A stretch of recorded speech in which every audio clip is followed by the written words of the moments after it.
Hello everyone, today I am here to discuss the FIOL 14 principles of management.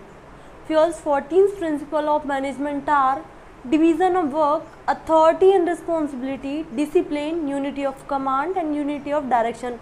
Here only we are discussing these principles. In next video we discuss another left principles.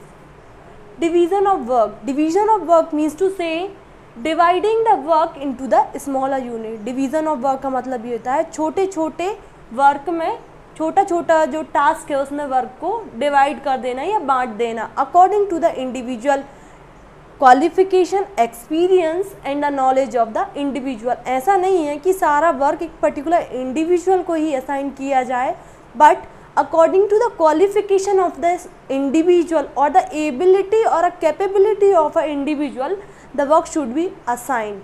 It means the division of work means छोटे छोटे task में work को divide कर दिया जाए.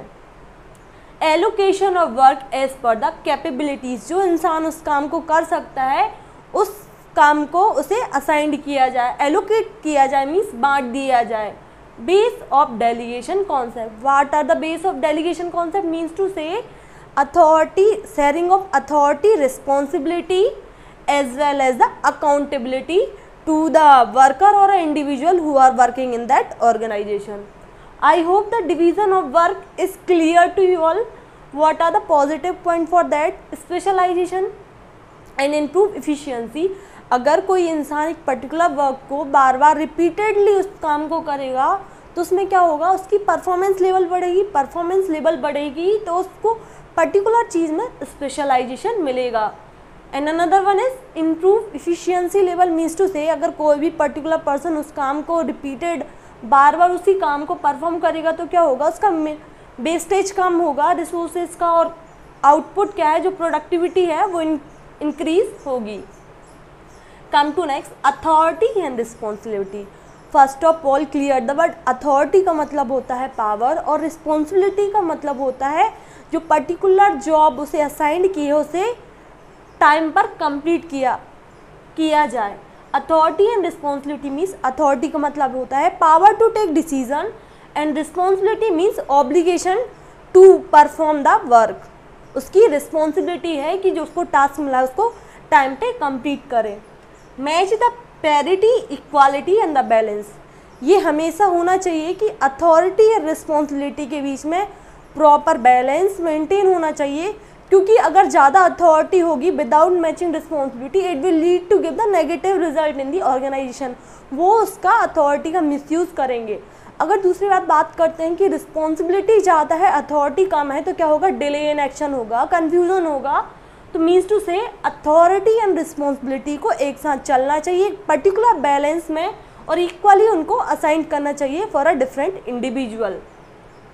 What are the positive point for that?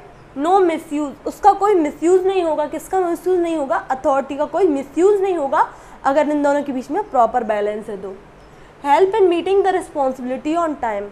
Help in meeting the responsibility on time means अगर responsibility के साथ अथॉरिटी भी उतनी ही दी गई है तो वो उस काम को अच्छे से कर सकता है एक individual.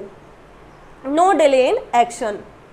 Come to next, discipline. Discipline का मतलब होता है एक ऑर्डरली फॉर्म में हर चीज़ अरेंज हो. कैसे अरेंज हो? जैसे कि किसी भी ऑर्गेनाइजेशन की क्या पॉलिसी है उसको लेके चलें, क्या रूल्स एंड रेगुलेशन है उसको फॉलो करें. Framing the rules and regulation. ये नहीं है कि पर्टिकुलर ऑर्गेनाइजेशन में कोई रूल्स है तो वो नहीं है कि उसके जो वर्कर उसमें काम कर रहे हैं, सबऑर्डिनेट उसमें काम कर रहे हैं, बस उन्हीं के लिए है. The rules and regulation for all the means to say it for the superior as well as the subordinate.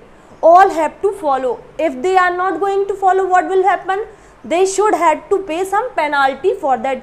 उनके लिए पेनाल्टी देना बहुत ज़रूरी पड़ेगा जिससे अच्छी बेटर और द स्मूथ फंक्शनिंग होगी किसी भी ऑर्गेनाइजेशन में.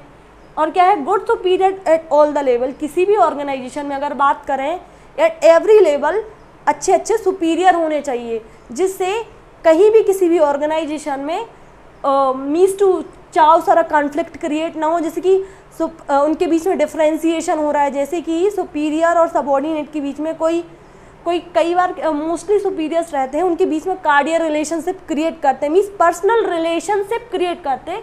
So it is not that.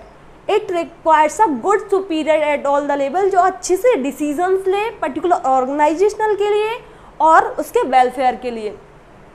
Following code of conduct, किसी भी ऑर्गेनाइजेशन की कोड ऑफ कंडक्ट क्या है, किसको इसके फ्यूचर एस्पेक्ट क्या है, इसको कहाँ कितनी ग्रोथ करनी है, उन सबको फॉलो करें. ये डिसिप्लिन के अंदर आता है. किसकी रिस्पॉन्सिबिलिटी, पर्टिकुलर मैनेजर की रिस्पॉन्सिबिलिटी रहती है किसी भी ऑर्गेनाइजेशन में.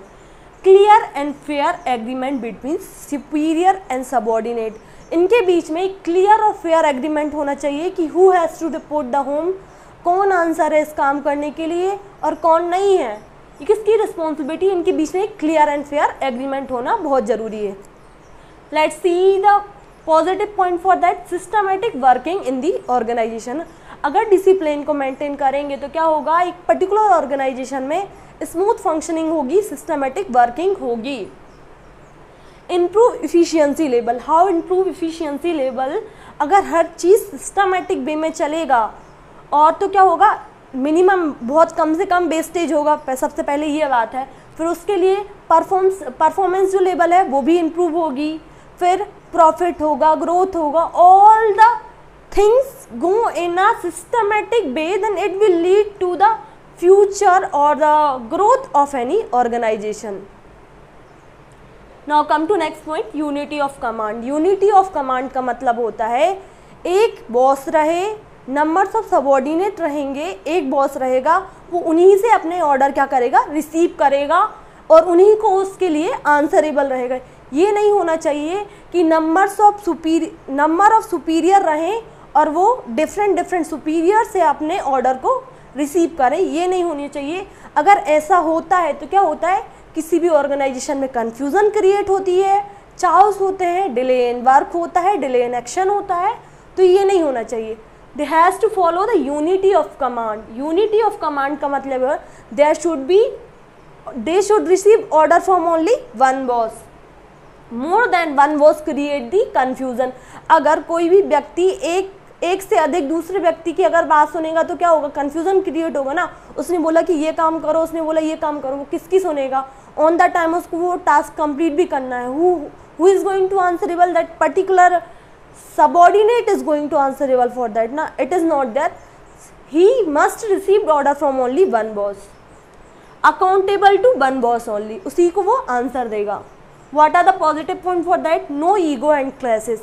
नो ईगो एंड क्लैसेस, अगर यूनिटी ऑफ कमांड को फॉलो करेंगे तो कोई ईगो नहीं रहेगा, क्लैसेस लड़ाई झगड़े नहीं होंगे, कन्फ्यूज़न नहीं होगा और डिले इन एक्शन भी नहीं होगा. काम अच्छी तरीके से होगा, स्मूथ फंक्शनिंग होगी पर्टिकुलर ऑर्गेनाइजेशन में. That is the unity of command. Now come to next, unity of direction. Direction क्या होता है, जिसके लिए सारे एफर्ट्स को यूनाइट करते हैं अपन पर्टिकुलर डायरेक्शन में. तो इसके लिए क्या होना चाहिए, there should be a one plan, एक प्लान होना चाहिए, एक हेड होना चाहिए for a different activity in the organisation. जितनी भी एक्टिविटी एक ऑर्गेनाइजेशन में हो रही हैं उसके लिए होना चाहिए वन यूनिट और a one plan. Efforts of employee must be directed toward one गोल.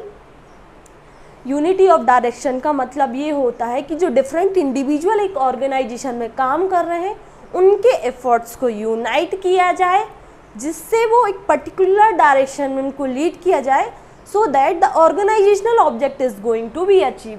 अगर जैसे अपन डायरेक्शन की बात करते हैं, it is a bed of coordination. उनकी एक्टिविटी को कोऑर्डिनेट करना, उनके एफर्ट्स को कोऑर्डिनेट करना, एक यूनिटी में लेके चलना, so that it will lead to the unity of direction. Unity of direction means to say duplication of efforts को अलग करता है, ये पर्टिकुलर डायरेक्शन में लीड करता है तो ऑर्गेनाइजेशनल का ऑब्जेक्ट अचीव होता है.